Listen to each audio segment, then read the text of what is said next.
In the 2015 Disney Pixar film, The Good Dinosaur, what would have happened if the asteroid that had hit the Earth and killed the dinosaurs, instead of killing them off, just flew right by? Millions of years after the dinosaurs skirt death in this alternate history, we meet a family of Apatosaurus corn farmers. Seriously, if this is the way the dinosaurs end up evolving, and they look like this, maybe the asteroid should have hit them. And I'm sorry, I know this has to hurt his eyes. With all the evolution, you really gonna tell me that the soil and dirt and stuff kicking up into his eyes would not hurt? If they evolved to be farmers to do stuff like this, wouldn't it have been better if their eyes remained on the sides of their heads? Just saying. All in a day's hard work, he is so thirsty, but yet when he drinks, 95% of the water ends up falling out of his mouth. Evolution was not kind to these people. And with all the water that fell out of his mouth, how does he have that much to water his crops? What in the world? Like, the amount of water that he's spraying out can't even fit inside of him. So unless these dinosaurs are like the freaking Doctor Who TARDIS, where they're bigger on the inside than they are on the outside, I need an in-universe cartoon explanation. Anyway, their child is ready to hatch. They end up having 3 children, and one is like super large. I know that egg on the right had to hurt when it came out of her, because there's just no way. So they have a girl named Libby, a very strong male named Buck, of course, and then their last little egg named Arlo. And when he hatches, he is the tiniest thing. Why is this egg casing so large and he is so freaking small? There's no liquid in it. He's not wet. I know it's a cartoon, I'm giving it a hard time, but still, it looks ridiculous. I remember the first time I saw this, and I remember thinking, what waste of space. How inefficient to make an egg this large with this tiny thing inside of it with no cushioning. At this point, it would have been better for the cartoon's sake if they had put confetti inside the egg, especially when you consider that with all this added space around this tiny little dinosaur, it would be doubly easy to break the egg. The first thing they notice is that this thing is really super scared of everything. God, they look horrific. The kids grow up as their parents teach them how to mend the farm. The cinematography for this is very good, but the design, oh my god. It's a good thing the story is so well done, because if they went off the design alone, oh my god, the fact that their knees are on the front and the, ew, gross, they're camels. Why did they evolve like that? Libby's always tricking her brother to get him to do her job for her, and the way he sucks out all the water out of the well, like the amount of water he sucked out of that well, how is it that they still have water? Like, it doesn't make any sense. Like, you don't even see his belly fill up or anything. And when all the water out of the well is finished, do they have an apparatus in which to get more, or to go down and get it and climb back up? Because I don't see one attached. Arlo is having a hard time fitting in. He gets chased by a chocobo after he helps her baby, something that's smaller than him, and his father tries to give him a sense of purpose. So on the silo, their parents leave a mark on their silo. The kids want to do it too, but the father says that one day you're gonna do something big. You have to earn your mark, something bigger than yourself. Once you do, you can put your bloody footprints up there. So Buck ends up clearing a field. He earned his mark. Whoop-de-doo. Libby, the sister, tills an entire field. She earns her mark. When Arlo's brother plays a prank on him, making it seem as though the chocobo chicken things are evil and they attacked him, Arlo gets terrified, and honestly, his brother is bullying him, but this part is hilarious. I'll go get help!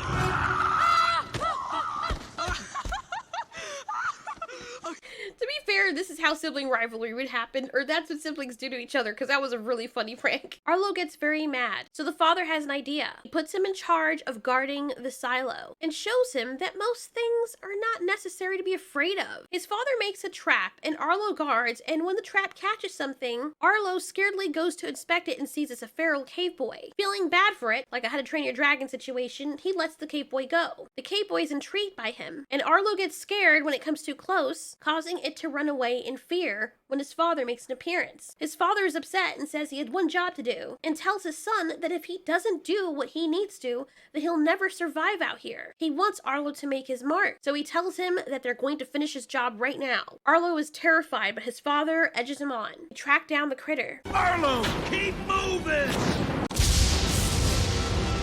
When his father pushes him on, Arlo trips and hurts his leg. As the father looks back and realizes his son is hurt, he apologizes. He didn't mean to push him so hard, and said he just wanted him to get over his fear. Unfortunately, as they're going home and the storm is getting worse, a flash flood happens. And honestly, this is so freaking sad. Felt like I was watching The Lion King over. Arlo's father notices the danger. He saves his son's life by pushing him up the rock. When he tries to get up himself, he slips. Arlo's father looks at him for the last time as a flash flood sweeps him away. I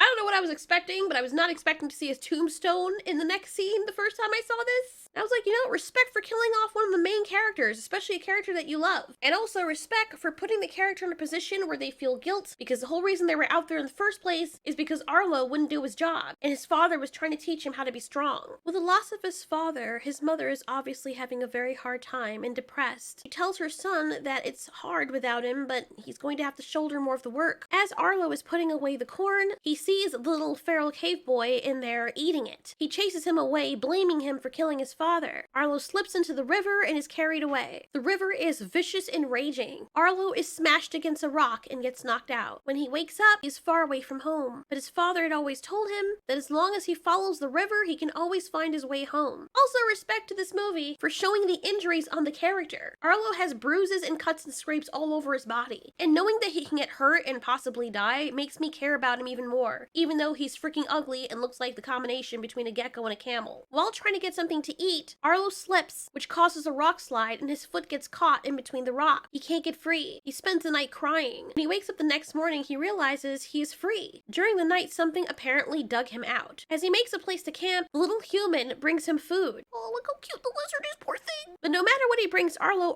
doesn't want to eat it. This human is a beast. It's a freaking killer, and it knows how to hunt. It is clear that the baby caveman thinks he owes Arlo his life since Arlo saved him after he got trapped. That's nasty. Finally realizing that Arlo does not like meat, he brings him berries. Arlo's like, look, I'm still mad at you, and I still want to kill you and stuff, but can you find me some berries first? It's really interesting to see the dynamic of the human being the pet, and the baby actually having some likability, because in every other caveman type cartoon animation thing, the babies are always freaking cringe. Ugly.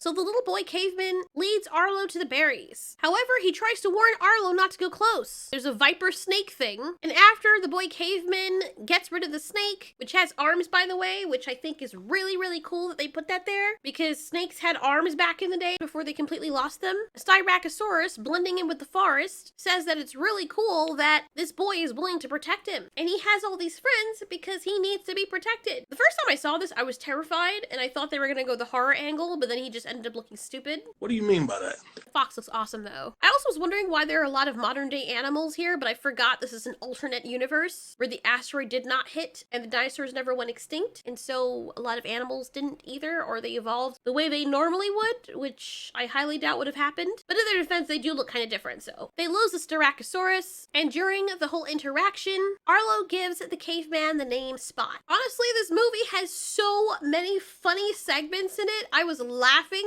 This is the second time I'm watching it, and when Arlo gets out of the water, they're like swimming and having a good time, and Arlo is clearly not a good swimmer, but he takes Spot's lead and they swim to the shore, and when he gets out, he finds these bloodsuckers on him, and it's the close-up for me that gets me. It's the freaking close-up.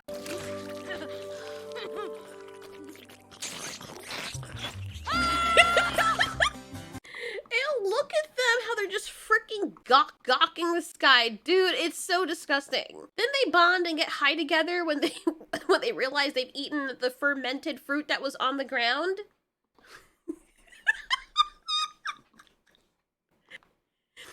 Like,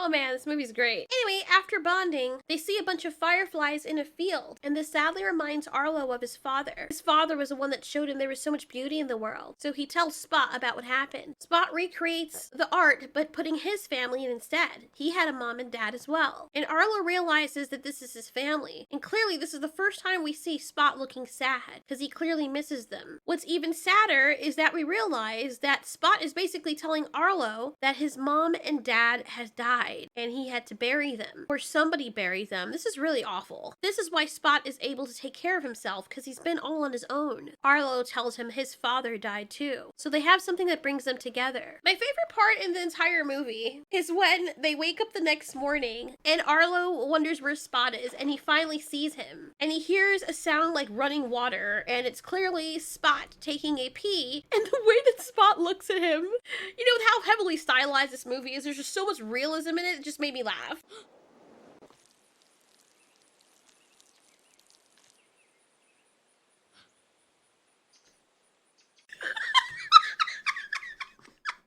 Whoever did this animation, they understand humor so well. This is so freaking funny. This is one of the few animations I can honestly say that they do humor so well and don't go over the top. Like, adults can watch this, they can watch this when they're little, and when they grow up, it will still be hilarious. It won't be one of those things that they grow out of because it's so freaking hilarious. Just the expressions of the characters.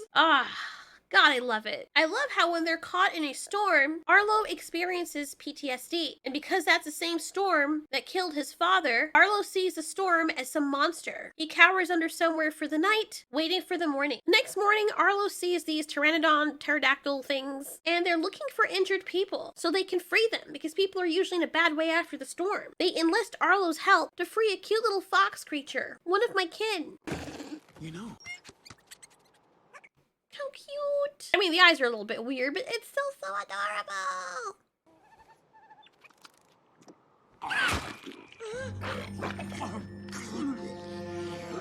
And then what happens next? Oh dear God. Can you imagine how terrified that poor little fox is? And then to make things worse, they start fighting over it and shredding it to pieces. Like, respect to this movie, they actually show that. I just want to take a moment and thank the storm for this meal.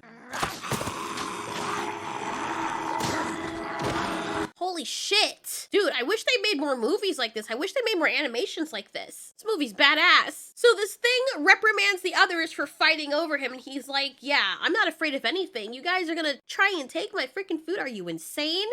And then it turns into a freaking horror movie because while Arlo's trying to get away, they notice him trying to get away and they stop him. And at this point, I'm shitting myself because I'm like, damn, if I was in that situation, I would be, I don't know what I'd do. Because I mean, you can't run, they can freaking fly and catch you anyway. So what are you supposed to do when there's three of them?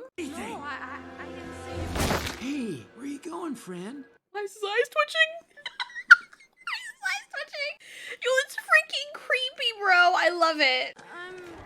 I need to get home. And I said we would get you home. Whoa, okay, like, let's just appreciate how threatening these villains actually look. Like, they don't do that well with all the other villains in the movie, but these guys are terrifying, like, pteranodonifying. I know that sucks, it's so stupid. Why'd I do that?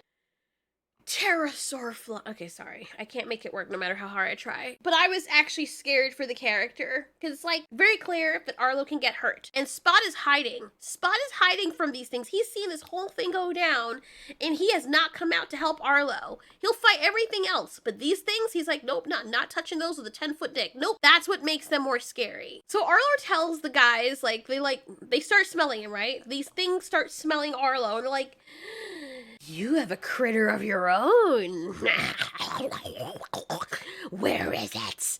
Why am I doing that? So they fly over, and this guy is still looking at him like...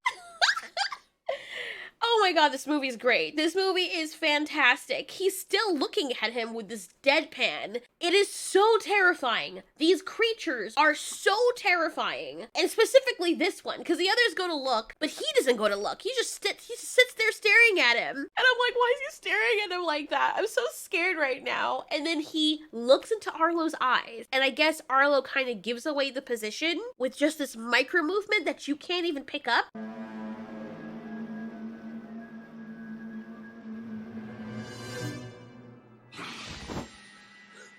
Storm provides.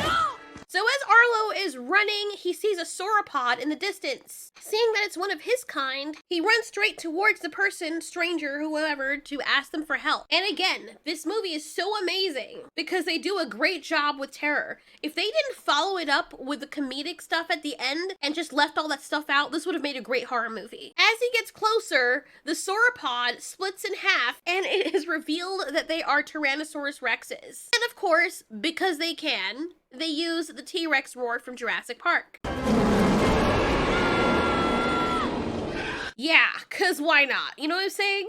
They did this in The Land Before Time too, and it was very cringy because, first of all, it was a Carnotaurus that they used the roar on, and I never forgave them for that because it was stupid, and the whole movie was stupid, so no. However, they use it in Avatar on the Thanator and here, but both Avatar and this movie are actually decent movies, so you can actually forgive them doing something like this. And the sound effects for when the T-Rexes are walking up to him, like no music, you just hear...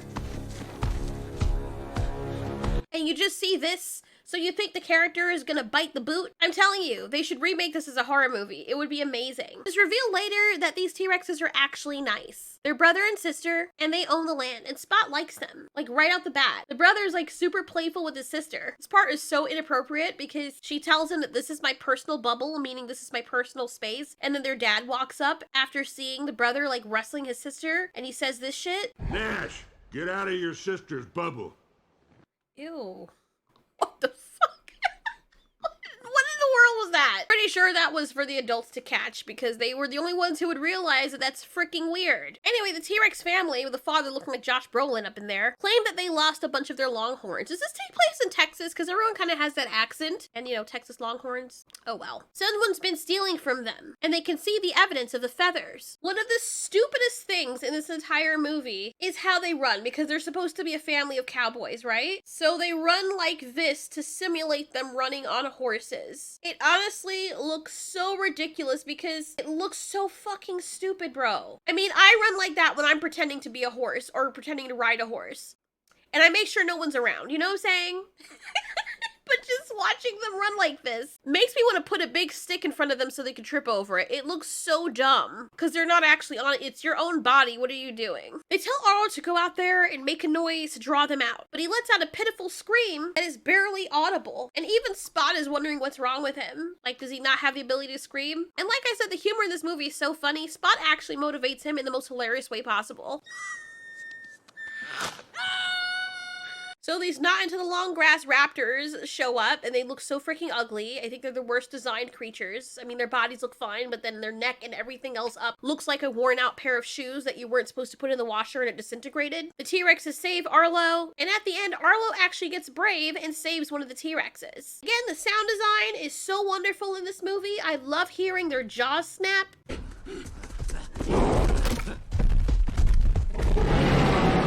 These T-Rexes are really friendly, and I'm wondering why they're so friendly, but I have to keep reminding myself that this is an alternate universe, where dinosaurs evolved to farm their own food and stuff, so they probably don't even need to hunt for sauropods. They probably have learned how to speak each other's language, and since they have all these longhorns, they have as much food as they can ever eat. Again, I can't stress how annoying it is that the T-Rex stands like that and runs like that, like he's grabbing onto the reins of a horse. It looks so goddamn stupid. It's annoying. Later at the campfire, one of the T-Rexes is giving like a rim job or something to the beetle to make music. We could see Arlo and Spot have their battle scars. Again, respect for showing cartoon animated characters being wounded, like they're actually things that can get hurt, so we care for them. Walk for 5 days with no water. What in the Johnny Cash? Jesus Christ, his voice is deep. His voice sounds like the epitome of old Western. Who is that? It's this guy, Sam Elliott. What a lovely, interesting looking old man. It says he is known for his long, lanky physique and his deep, sonorous, resonant voice. Like, he was a perfect voice for this T-Rex because it sounds like your clothes are gonna fall off just from him speaking like this, and the vibrations are so freaking deep. I walk for 5 days in the road. I can't even,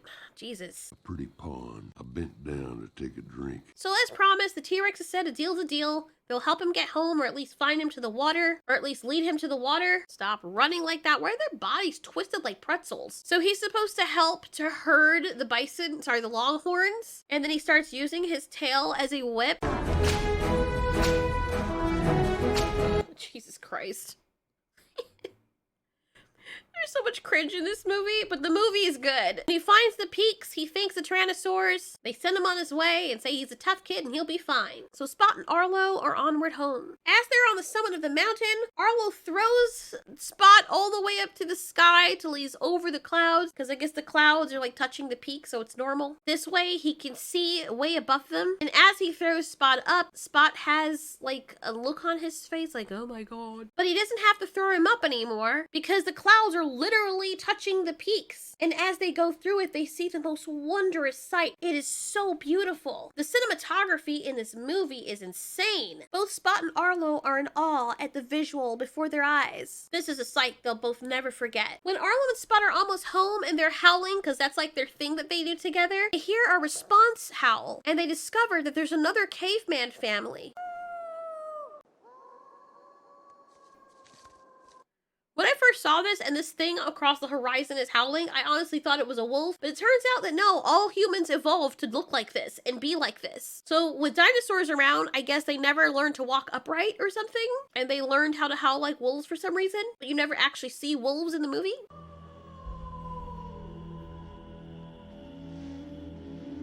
Oh, never mind. This scene right here is so suspenseful when Spot and this older male are checking each other out. And I guess they can't stand upright, but they can't walk upright. At least I don't think so. But Arlo, not wanting to lose Spot, not knowing who these people are, he walks away. Spot is clearly interested in that other human. And also telling you the horror in this movie. I know I keep saying it over and over again, but the horror elements in this movie are amazing.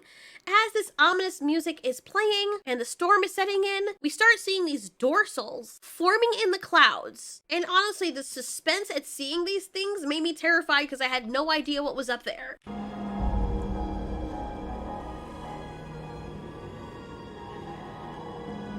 Like, this is a great, man, this should have been a horror movie. Like, seriously, if we made a fan-made trailer with some scary music and all these horror elements, it would be amazing. But as we look closer, it turns out to be the beaks of those same pterodactyls. He ends up taking Spot, and as Arlo falls, he gets caught up in vines. He tries to pull himself free, and his head starts ringing when a rock falls onto it. Then when he wakes up, his father unwraps him from the vines. But his father won't listen. Even though he's crying and happy that his father's there, as he calls for his papa, he realizes that he's making footprints in the mud, but his father is not, which is very creepy. Then he realizes, sadly, that his father is not actually there. He then tells his father, look, Dad, you need to stop, because I need to go back and save Spot. I love him. I blamed him for what happened to you, but it wasn't his fault. His father turns around, the spirit version of him, and says, I knew it, you had it in you. You were me and more. And then he like wisps away. And when Arlo wakes up, he goes to save his friend despite the storm. Spot found somewhere to hide, and for the first time, at least against these things, Arlo shows bravery. But since he can't get to Spot, he's able to whip his tail through the tree like he's a freaking X-Men so that the tree can fall on the pterosaurs and they can't swim once they're in the water. And then when he sees that Spot's about to be eaten for the first time, he releases his first actual intimidating roar. And it's so badass.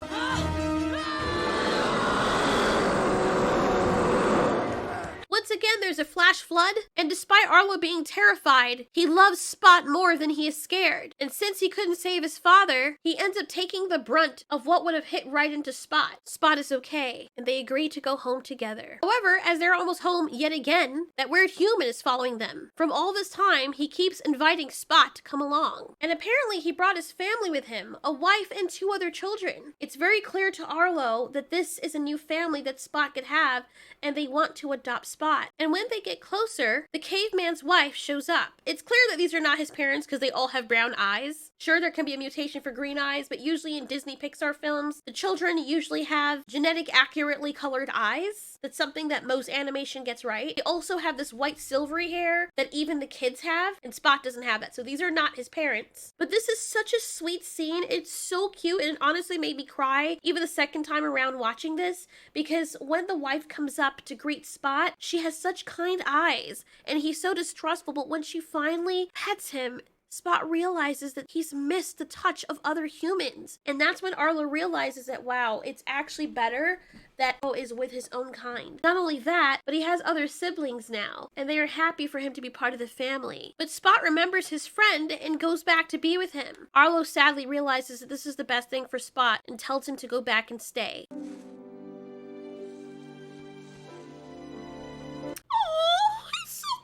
Oh my god, this movie movie is so freaking good. Oh my god. Oh.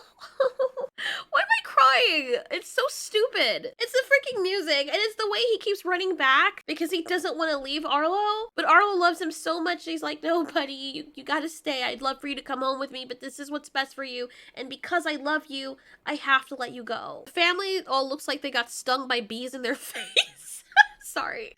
It's so disrespectful to the atmosphere. Arlo draws a circle around them, which was their way of saying that the stick figures inside the circle represented the family members. So Arlo's basically telling him these people are your family now. Again, I love how you can still see the cuts and scrapes on the character. After Spot realizes what he's saying, he hugs Arlo and says goodbye one last time, and I busted out crying. This is such a sweet movie. Oh my god. And then they walk away on their 2 feet. Okay, I guess. And then the icing on the cake is seeing Arlo come back all grown up and confident, and his mother screams out his name and runs to him. His family embraces him, happy to see him again, and he finally has earned his mark. Now he is truly part of the family, and through him, his dad's legacy lives on. The end. What an amazing movie. The movie was so beautiful. It is one of the best animations I've seen, and I'm so glad because they didn't sequel it. A sequel isn't needed. It was a one-stop story. The cinematography was great. The sound design was great. The character building was great. The dialogue was great. Aside from the goofy spin on some of the characters and the designs, this movie was honestly a 96% for me. It's a kind of movie that many years later you can watch it and still get enjoyment out of it. The characters look goofy, but yet the graphics are so well done. The message was also beautiful because it started with our main character being terrified, and through his journey after losing his father and dying several times,